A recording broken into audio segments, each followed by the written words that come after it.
Assalamualaikum warahmatullahi wabarakatuh. Perkenalkan, nama saya Fitria Anggraini dari jurusan Tadris Biologi IAIN Tulungagung dengan nomor NIM 12208183067. Bagaimana kabar adik-adik? Nah, pada kali ini kita akan belajar mengenai nutrisi pada makanan. Oke, langsung aja. Nutrisi. Sebelumnya kita harus tahu dulu apa fungsi nutrisi untuk tubuh manusia, yaitu fungsi dari nutrisi untuk manusia sebagai energi yang diperlukan untuk kegiatan sehari-hari. Jumlah energi yang dibutuhkan menggunakan dengan satuan kalori. Nah, 1 kilokalori ini sama dengan 1000 kalori atau sama dengan 4200 joule. Nah, untuk mengetahui berapa jumlah kalori dalam makanan, maka kita perlu menggunakan alat yang disebut dengan kalorimeter. Oke. Selanjutnya ada jenis-jenis nutrisi. Yaitu yang pertama ada karbohidrat. Di mana karbohidrat ini berfungsi sebagai sumber energi. Makanya kenapa seseorang yang sehari aja tidak makan, maka tubuhnya akan lemas karena tidak ada pasokan sumber energi yang masuk dalam tubuhnya. Nah, tubuh manusia ini menyimpan karbohidrat di organ bagian hati dan otot. Dalam 1 gram karbohidrat ini terdapat 4,1 kilokalori. Sumber karbohidrat itu bisa diperoleh dari beras, terus ada jagung, kemudian ada kentang, ubi-ubian, buah-buahan, dan madu. Nah, di samping ini ada gambar mengenai sumber-sumber karbohidrat ya. Selanjutnya ada protein, di mana protein ini berfungsi sebagai komponen struktural dan fungsional. Nah, apa maksudnya? Jika dalam tubuh kita mengalami kerusakan sel-sel, maka di sini fungsi protein sangat diperlukan karena akan membantu memperbaiki sel-sel yang rusak tadi. Nah, dalam 1 gram protein ini terdiri dari 4,1 kilokalori. Protein ini dibagi menjadi 2, yaitu protein nabati dan protein hewani. Kalau protein nabati ini berasal dari tumbuhan, sedangkan untuk yang protein hewani berasal dari hewan. Nah, protein yang dari hewani ini diantaranya ada daging, kemudian ada susu, ikan, telur, dan keju. Sedangkan yang protein nabati diperoleh dari biji-bijian. Selanjutnya ada lemak, di mana lemak ini berfungsi sebagai sumber dan cadangan energi. Nah, dalam 1 gram lemak ini terdiri dari 9,3 kilokalori. Lemak ini juga dibagi menjadi 2 ya. Ada sumber lemak hewani dan sumber lemak nabati. Sumber lemak hewani ini berasal dari hewan, yaitu diantaranya daging, mentega, susu, ikan basah, telur, dan minyak ikan. Sedangkan sumber lemak nabati ini dari kelapa, kemudian ada kacang-kacangan, kemudian alpukat, dan lain-lain. Selanjutnya jenis-jenis nutrisi.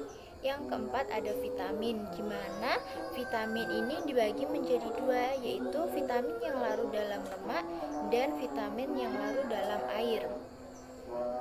Nah, vitamin yang larut dalam lemak ini ada vitamin A, D, E, K yang kita singkat dengan vitamin AD ya, A, D, E, K. Sedangkan vitamin yang larut dalam air misalnya vitamin B kompleks dan vitamin C. Oke, dari sini paham kan? Nah, ini fungsi dari vitamin sendiri. Vitamin B kompleks ini berfungsi sebagai koenzim dalam proses metabolik penting. Sedangkan vitamin C diperlukan untuk sintesis jaringan ikat. Nah, misalnya saat kita kekurangan vitamin C, maka baik ya, misalnya kalau seumpama kita sakit sariawan, nah ini disebabkan karena kita kekurangan vitamin C. Kemudian vitamin A digabungkan dengan pigmen penglihatan pada mata. Jadi jika kita ingin memiliki terhindar dari penyakit mata, maka kita harus banyak-banyak mengkonsumsi vitamin A.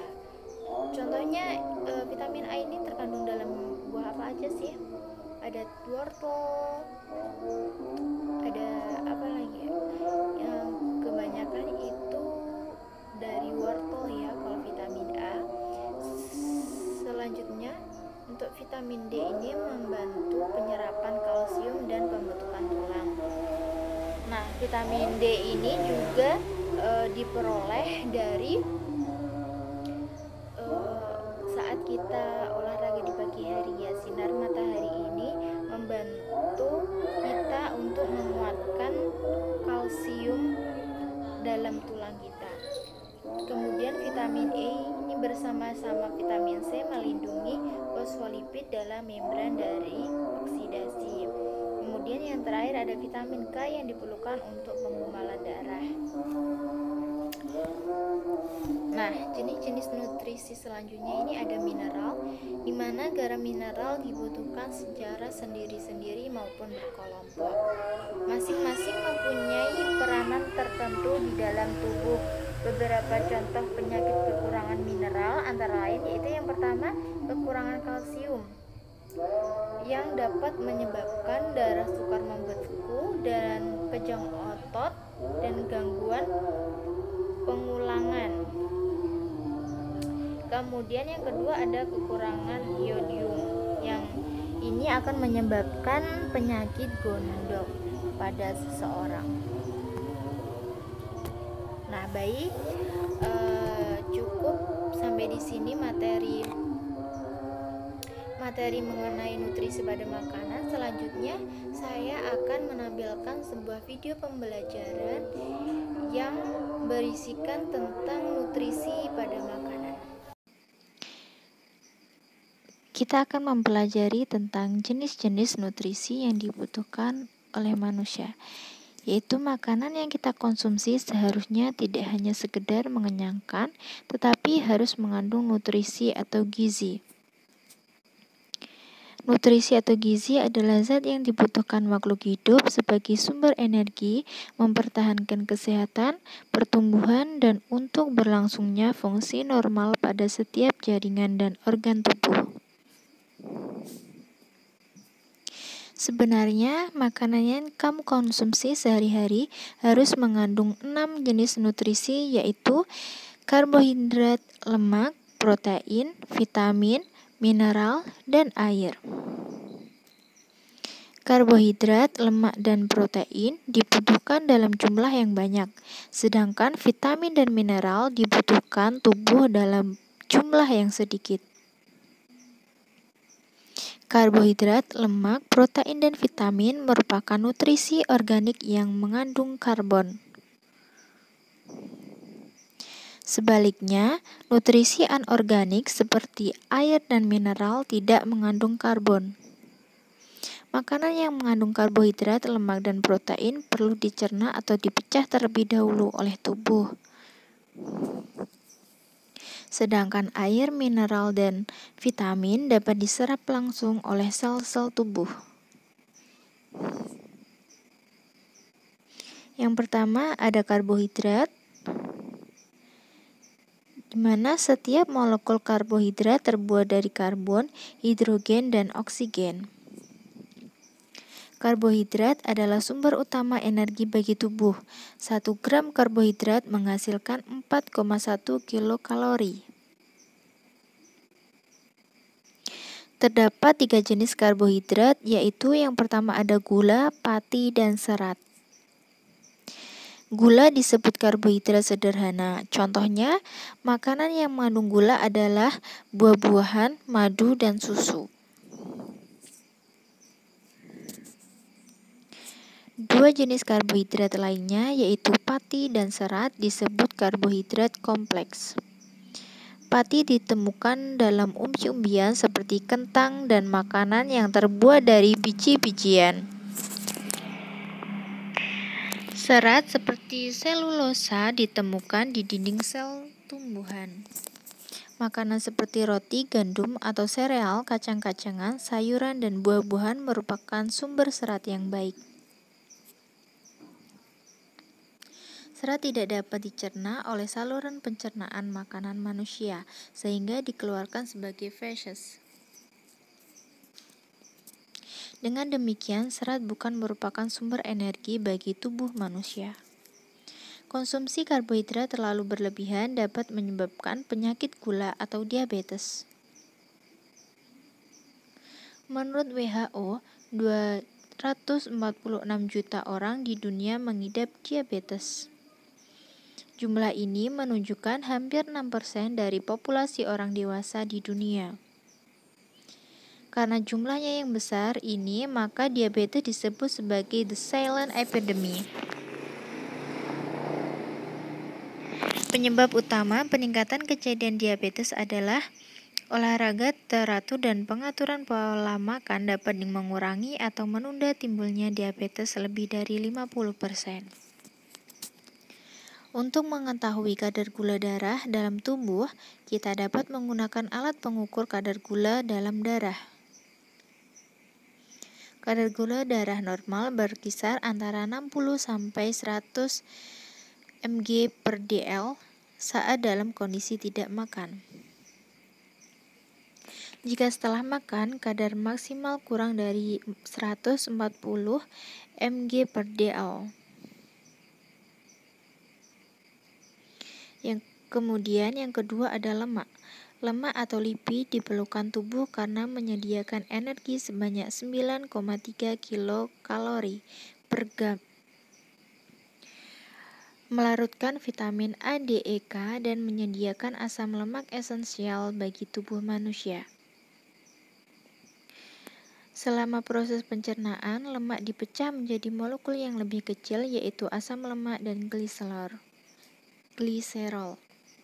Lemak merupakan unit penyimpanan yang baik untuk energi. Kelebihan energi dari makanan yang kamu makan akan diubah menjadi lemak dan disimpan untuk digunakan di lain waktu. Berdasarkan struktur kimianya, dikenal lemak jenuh dan lemak tak jenuh. Lemak tak jenuh biasanya cair pada suhu kamar. Minyak nabati serta lemak yang ditemukan dalam biji adalah lemak tak jenuh. Lemak jenuh biasanya padat pada suhu kamar, ditemukan dalam daging, susu, keju, minyak kelapa, dan minyak kelapa sawit. Lemak jenuh yang berlebih dapat meningkatkan kolesterol darah yang dapat menyebabkan penyakit jantung dan stroke.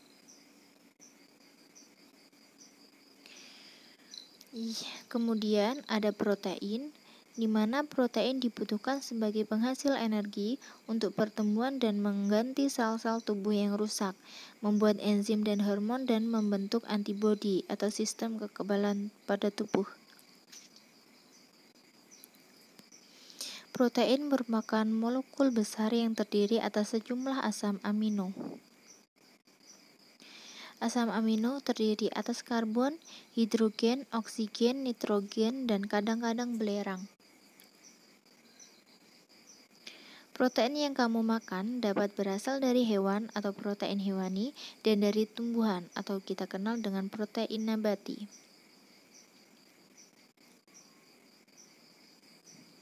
Bahan makanan yang mengandung protein hewani antara lain ada daging, ikan, telur, susu, dan keju. Kemudian bahan makanan yang mengandung protein nabati adalah kacang kedelai, kacang hijau, dan kacang-kacangan lainnya. Kacang kedelai sebagai bahan baku tempe dan tahu merupakan salah satu sumber protein yang baik. Kemudian ada vitamin, di mana meskipun dibutuhkan dalam tubuh sedikit namun harus ada, karena vitamin diperlukan untuk mengatur fungsi tubuh dan mencegah beberapa penyakit.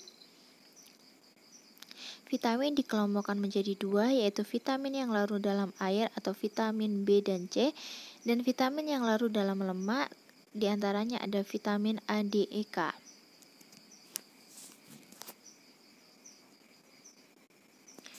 Khusus vitamin D dapat terbentuk ketika kulit terkena sinar matahari karena di dalam tubuh ada provitamin D. Jenis vitamin, sumber dan manfaatnya.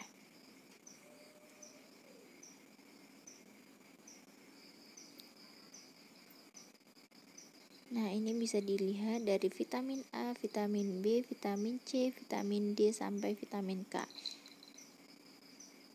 Selanjutnya ada mineral, di mana tubuh kita memerlukan sekitar 14 jenis mineral. Di antaranya ada kalsium, fosfor, kalium, natrium, besi, iodium, dan seng.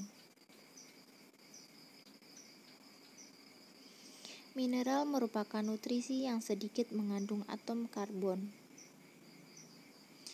Mineral berfungsi dalam proses pembentukan sel, membantu reaksi kimia tubuh, mengangkut oksigen ke seluruh tubuh, dan pembentukan dan pemeliharaan tulang. Beberapa mineral dibutuhkan tubuh kita dalam jumlah yang sangat sedikit, sebagian yang lain cukup banyak. Berbagai mineral yang dibutuhkan tubuh, manfaatnya serta sumbernya dapat dicermati pada tabel berikut ini.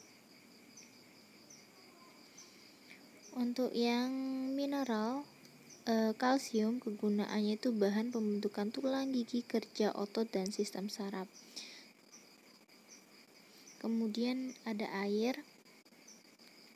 Air sangat penting bagi tubuh untuk menjaga kelangsungan hidup. Kita tentu lebih dapat menahan lapar daripada menahan haus. Mengapa demikian? Karena sel-sel tubuhmu membutuhkan air untuk beraktivitas. Di samping itu, nutrisi yang masuk ke tubuh kamu tidak dapat digunakan oleh sel-sel tubuh bila tidak terlarut dalam air. Sekitar 60-80% sel tubuh makhluk hidup terdiri atas air. Tubuh dapat kehilangan air ketika bernafas, berkeringat, buang air besar maupun air kecil. Kehilangan air tersebut harus segera diganti dengan minum air sebanyak 2 liter atau 8 gelas sehari. Namun, minum air bukan satu-satunya cara untuk memasok sel-sel dengan air, karena tanpa kita sadari makanan yang kita makan mengandung banyak air. Air dibutuhkan oleh tubuh sebagai pembentukan sel dan cairan tubuh, pengatur suhu tubuh, pelarut zat-zat gizi lain, dan membantu proses pencernaan makanan. Pelumas dan bantalan, media transportasi, dan media pengeluaran sisa makanan.